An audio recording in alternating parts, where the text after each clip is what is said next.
God, may the words of my mouth and the meditations on all of our hearts be acceptable in your sight, for you are our rock and our Redeemer. Amen. So my freshman year in college, a movie by the name of American Beauty hit the big screen. I was already obsessed with Kevin Spacey's acting by that time, so I made sure to see the film right away. He's still my favorite actor ever. I went to see American Beauty by myself on a school night, much to the disappointment of my friends who decided to go out drinking and dancing that night. Looking back, I think God was smart about that, because the film caused a stir in me that I wouldn't have been able to process with anyone afterward. It's like one of those movies that you see a long time ago, and then it only starts to make sense like way later why it hits you in the profound ways that it does, right? I had this similar experience with Brokeback Mountain. Like, I cried for like 2 hours after that movie was over, and then later I was like, oh, that's why. So, similar experience with American Beauty. One of, if not the best scenes in the film, in my opinion, is an exchange that happens in window panes between an angsty teenage couple who managed to find each other and true love despite the odds of their family's dysfunction. Their tale of romance is quite beautiful and genuine, the only real model of healthy connection between partners in the film. Thora Birch is the actress who plays Jane Burnham, Kevin Spacey's daughter. Jane is kind of frumpy with huge boobs that she feels incredibly embarrassed about. The opening scene of the film is a clip of her searching websites for a cheap breast augmentation procedure. Her character is consistently melancholy and hopelessly embarrassed by her weirdo parents. Jane's best friend in the movie is a fake, dramatic, vanity-obsessed girl who looks like a supermodel. This best friend always uses her looks and body to seduce and manipulate others, leaving Jane feeling disgusted and invisible. This all changed when Ricky Fitz, played by Wes Bentley, the drug-dealing son of a Marine Corps colonel, moves in next door. Ricky Fitz is my favorite white male character in the history of film, just in case anyone was. So, Ricky notices Jane and her obnoxious best friend on the schoolyard one day, and much to everyone in the audience's surprise, Ricky takes no interest in the blonde bombshell and instead summons Jane to walk home with him. They fall in love by exchanging vulnerability stories, wicked humor, and a common disdain for the status quo. Ricky is a surprisingly deep and thoughtful young man despite his father's hostile violence towards him, his mother's zombie persona, and the white supremacist ideology that runs their household. He deals drugs in order to save money so that when the right moment arises, he can run away from home, which, spoiler alert, he does at the end of the film. We know through dialogue that Ricky has been recently released from a mental institution, which is ironic and poignant given that he is by far the most resilient, mentally healthy, and spiritually deep person in the movie. Back to that in a minute. So remember I said that Ricky and Jane are next-door neighbors, right? They both live on the second floor of their houses with bedroom windows that face each other. You know this is like your high school fantasy, right? Like where your significant other like lives right there, and you're like, hey. All right, anyway. So my favorite scene happens when one night Jane summons Ricky to watch her disrobe from their respective bedroom windows. The fact that they are high above the street with a gap between them when this exposure happens is cinematically brilliant because it captures how in vulnerable moments we are totally exposed. And no matter how much we long for closeness, there is a gulf between us in our exposure. That exposure gulf between us is what makes vulnerability vulnerability. We know going into this scene that Jane holds insecurity about the size of her breasts, so we know that this is an act of bravery and sheer vulnerability on her part. She starts by taking off her shirt, then letting her hair down. She takes a deep, courageous breath, and there's a pleading in her eyes as she begins to undo the clasp on her bra. And finally, it's unclasped, and we see what she's insecure about. Not only are her breasts very large, one is seated higher than the other, and one is considerably larger than the other. The theme song of American Beauty by Thomas Newman, which is sparse, delicate, eerie piano notes, plays quietly in the background of this otherwise silent scene where all exchange happens through symbolic and literal action. No words. Ricky watches and films her silently from across the way. Ricky films everything. It's a part of his character, which I'll get to in a minute. But there's no gawking, no obsessive arousal. It's just bearing it all and bearing witness. Nakedness and receptivity. It's a sacred moment in this movie, in the history of cinema, one that I go back to again and again when I want to remember what is possible between human beings when it comes to daring greatly. The reason I bring up this sacred text, this movie, American Beauty, and this scene between Jane and Ricky in particular today is because Brene Brown writes about how when she did extensive field research on vulnerability, the majority of people she interviewed agreed that vulnerability feels like being naked. Like nakedness. Jane exhibits vulnerability in this scene by literally getting naked, but it's a kind of naked that stands in stark contrast to the hyper-sexualized nakedness that our culture often throws at us in vulgar, degrading ways. This isn't naked for the sake of titillating arousal, which of course has its place. This is a spiritual kind of nakedness. Nakedness as choice in the context of loving trust and the hope that exposure of our insecurities will help us move into them and thereby transform them. Jane gets naked literally, but the symbolic message here is about the power of vulnerability to connect us through and eventually beyond shame. Before I move on from American Beauty, I want us to focus in on something else about Jane's wisdom and power. One of the things about Ricky that we learn early on in the film is his capacity to see differently than most people. This is a young man who looks for beauty in everything, from a dead bird in an abandoned soccer field to a plastic bag being kicked around in the wind. The plastic bag being kicked around by the wind is the film's most iconic scene, super memorable and its ordinary made sacred. The reason Ricky is able to see the beauty he sees is because the world has fashioned him that way. None of the traditional institutions or authority figures in his life were nice to him or reliable. Abused at home and labeled crazy by the powers that be, Ricky had to find alternative ways of seeing the world or he knew he would perish. Ricky doesn't talk much in the film. His character is one of presence more than dialogue. But when asked by Jane why he'd take the time to videotape a plastic bag in the wind and why he sees the world the way he does, here's how he responds.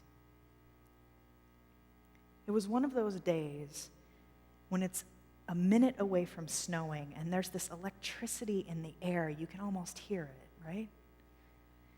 And this bag was just dancing with me, like a little kid begging me to play with it for 15 minutes. That's the day I realized that there was this entire life behind things and this incredibly benevolent force that wanted me to know there was no reason to be afraid, ever. Video's a poor excuse, I know, but it helps me remember. I need to remember. Sometimes there's so much beauty in the world. I feel like I can't take it, and my heart is just going to cave in. End quote. Sometimes there's so much beauty in the world, I feel like I can't take it, and my heart is going to cave in. There are human beings on this earth who look for beauty, and not the kind of beauty that sells products or walks the runway. Oftentimes, these are people who have suffered intolerable cruelty from the very people and sources that were supposed to give them life.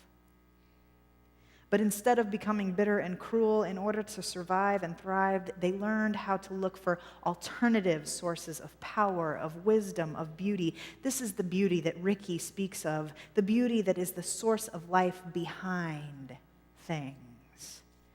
Beauty that shines light on this incredibly benevolent force that wants us to know we don't have to be afraid. Beauty that is marginal. Beauty that is exceptional because it's the exception. Beauty that is tired of considering itself tarnished and so becomes free and moving through its own liberation. Beauty that limps. Beauty that is dark. Beauty that is lopsided and large, standing naked because it trusts the eyes gazing upon it from across the way. Jane's boldness in getting naked is noteworthy because she enacts vulnerability, but what's equally noteworthy is that she chose the right person to exercise that vulnerability with, a person who could receive that vulnerability and render it beautiful. Do not give what is holy to dogs, says Jesus, and do not throw your pearls before swine. Our vulnerability is holy, sacred. Our vulnerability is the greatest gift we have to give to another human being. Our vulnerability is spiritual nakedness, the truth of who we are without garment. And not everyone in the world is mature enough or attuned enough, spiritually speaking, to receive that nakedness with an eye for its worth and beauty. Part of our work on this earth, beloved, is to get really, really, really good at discerning who is worthy of our vulnerability and who is not. This is not about judgment towards other people. This is about our own worth and cultivating a wisdom that protects and holds sacred our own worth. A person doesn't get to know your most precious stories, your most searing insecurities, your deepest intimacies, or your most holy desire without earning them. Did you hear what I just said? I'm your pastor. I'm telling you right now, all right? Trustworthiness is something that gets earned over time because a person's behavior makes them credible. Too often in this culture, I think we assume trustworthiness based on role or identity. Like people are trustworthy if their field or their credentials say they are. I cannot tell you how many people assume that I'm either entirely trustworthy or totally corrupt based on my profession without ever getting to know me. That's nuts. Same goes for assumptions of trustworthiness around class and race and age. Like some people are inherently trustworthy or not based on what kind of money they come from or what neighborhood they live in, what color skin they have, how they dress, or how long they've been on this planet. Hogwash. It's all about action. Trust isn't something that gets established once and then for all time. It's also not something that can't get established after considerable periods of its absence. Change is possible. People can become trustworthy, not when they say they are, when they prove they are. So I'm going to go off script right now, and I'm going to get a little preachy.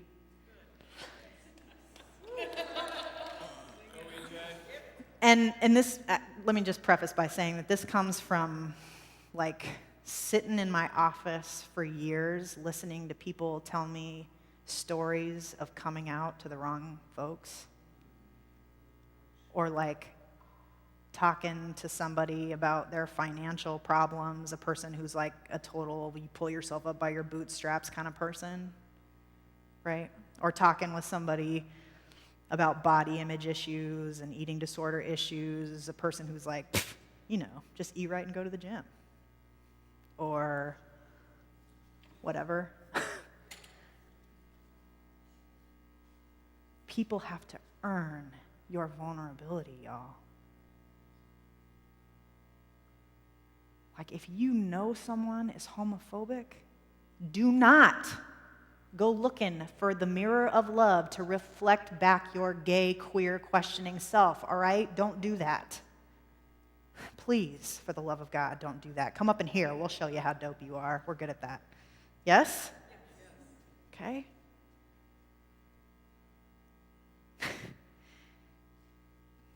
Folks have to earn vulnerability.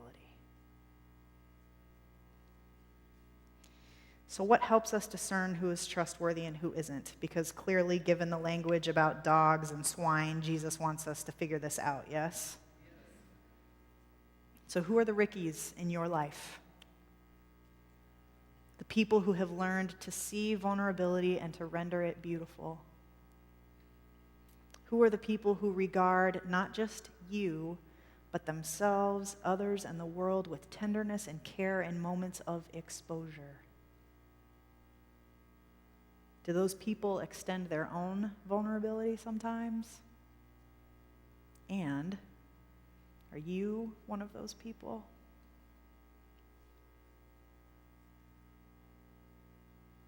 When folks bring you their pearls, are you swine or do you see beauty?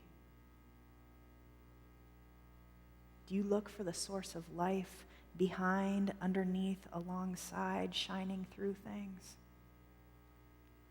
Or are you a surface level person? Do you allow your heart to cave, to burst, to melt, to sing when others trust you with their most precious and holy truths, no matter how hard to hear, how hard to hold, how hard to integrate those truths it may be?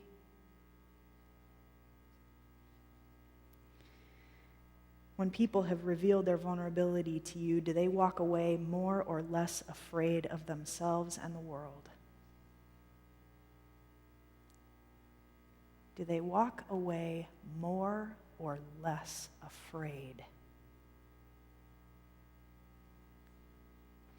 I want to suggest that vulnerability and trustworthiness are two sides of the same coin. Those that can do one well, do the other well. So if you want to work on being vulnerable, practice being trustworthy with other people's vulnerability. And if you want to work on being trustworthy, practice being vulnerable yourself. And, I can't say it enough, choose wisely. Yeah? So finally, I want to end with some suspicions I carry about God. They're just suspicions. I don't know anything more than you know. Actually, I don't know much. The fact that our gospel reading, chapter 7 of Matthew, juxtaposes these verses, 6 and 7, these verses, this juxtaposition seems very significant to me. So listen again, verse 6, "Do not take what is holy to dogs, and do not throw your pearls before swine, or they will trample them underfoot and turn and maul you."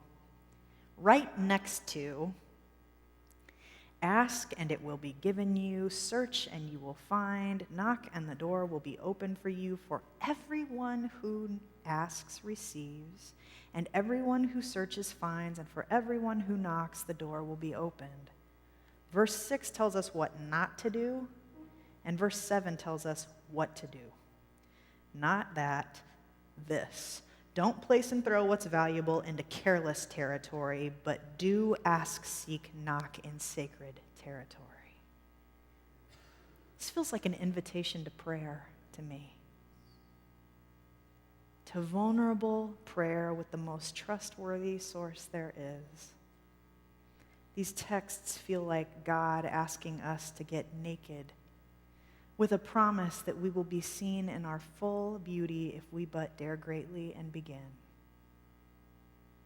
For everyone who knocks, the door will be opened, says God.